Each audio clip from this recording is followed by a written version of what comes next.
Yes, hi. My name is Nancy Drew. I'm calling from Castle Malloy. I'm Kyler Mallory's maid of honor. Yes, I remember that name. Has Matthew finally put an end to that ridiculous prank of his? No, I'm afraid he's still at it. But if you have a second, could I ask you some questions? It should be a minute or two before my ride gets here. What's on your mind?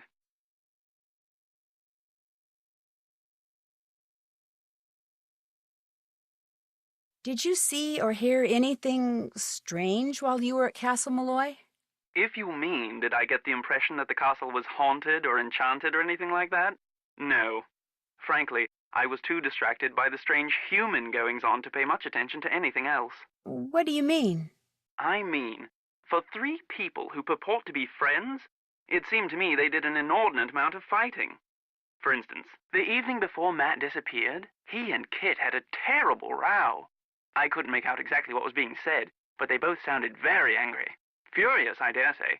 In fact, the next time I saw Kit, he was sporting a black eye. And the next morning, Matt and Kyler had a go at each other. Nothing physical, mind you, and once again, I couldn't make out what was said, but I promise you, they were quite put out with each other. I was more than happy to bid the lot of them farewell, though I imagine I'll be returning to the castle before too long.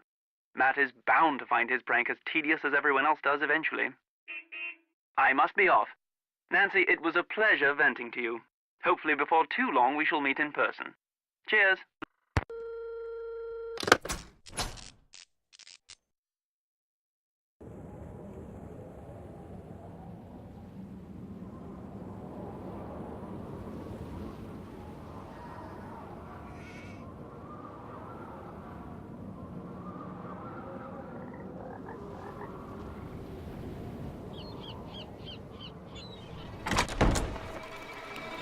Hi, you must be Nancy Drew. I'm Kit Foley.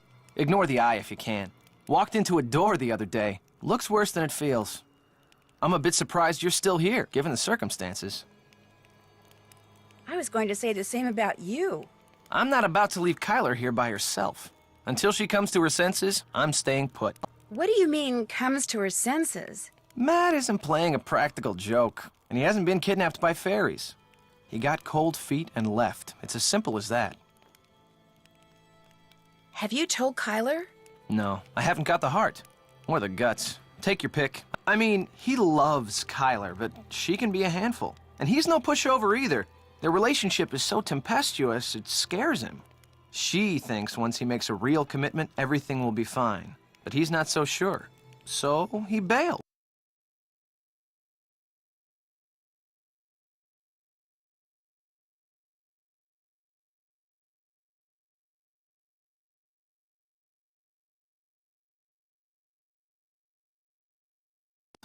Without saying anything to her? I'm sure he'll contact her in another day or two. In the meantime, she's in a raging state of denial, and I, for one, don't see any harm in allowing her to stay that way. I seriously doubt he walked out on her for good. It's just that for Matt, marriage is way too much, way too soon. It looks like you're drawing something. Are you an artist? Me? Not hardly. I'm with a real estate development company. These are just preliminary sketches for a couple of projects we're working on. In other words, I'm doing homework. Residential real estate or commercial? Mostly residential. And let me tell you, we'd have a field day with attractive land like the one this castle sits on. Ocean view, easy commute to Donegal, bedrock foundation, readily accessible groundwater. That bog's a bit problematic, but a little sand, a little gravel, a little landscaping, voila! A cluster of 6, maybe 8 luxury homes amid a park-like setting that would sell like lightning. When or how did you realize that Matt had disappeared? Kyler and I went for a walk, came back, and the next thing I knew, Kyler was saying Matt was nowhere to be found. Where did you last see him? In the nursery. He always seemed to be in the nursery fiddling with things. Whenever I'd tease him about it, he'd always give me this impish little grin like he was up to something. When I checked the nursery and saw that Matt's suitcase and backpack were gone, it finally dawned on me that he had left and he wasn't coming back.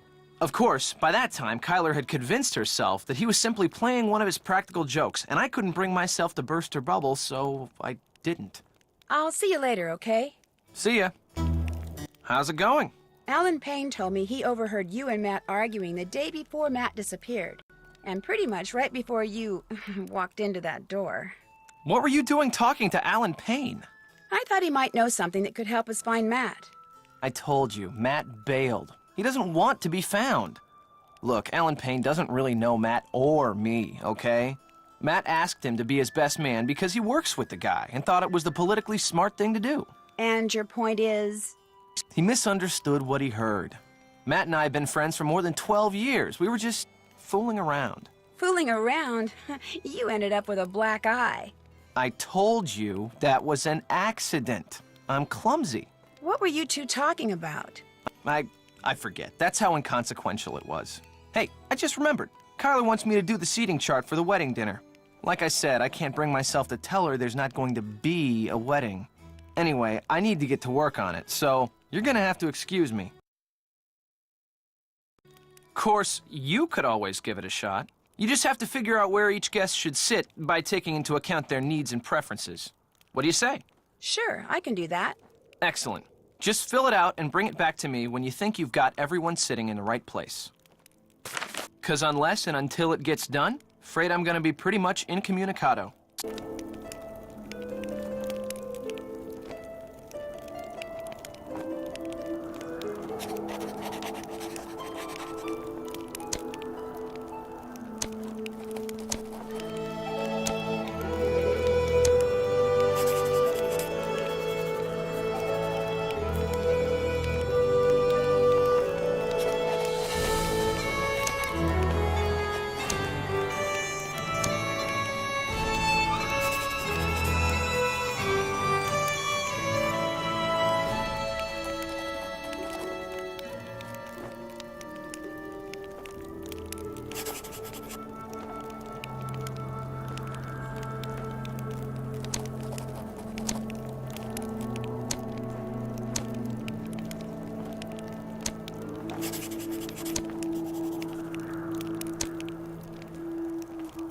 How's the seating chart coming?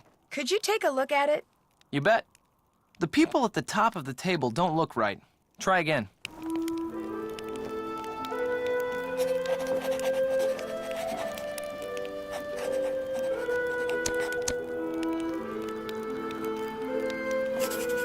How's the seating chart coming? Could you take a look at it? You bet. This looks great. Wow, you did it. I'm impressed.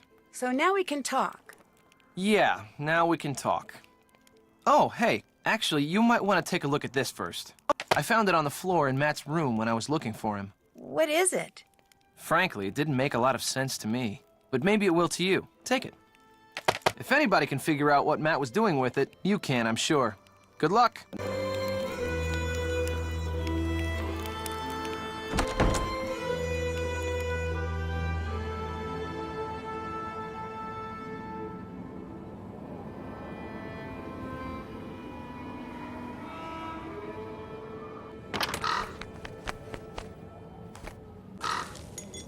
Wonder what that crow's doing in there.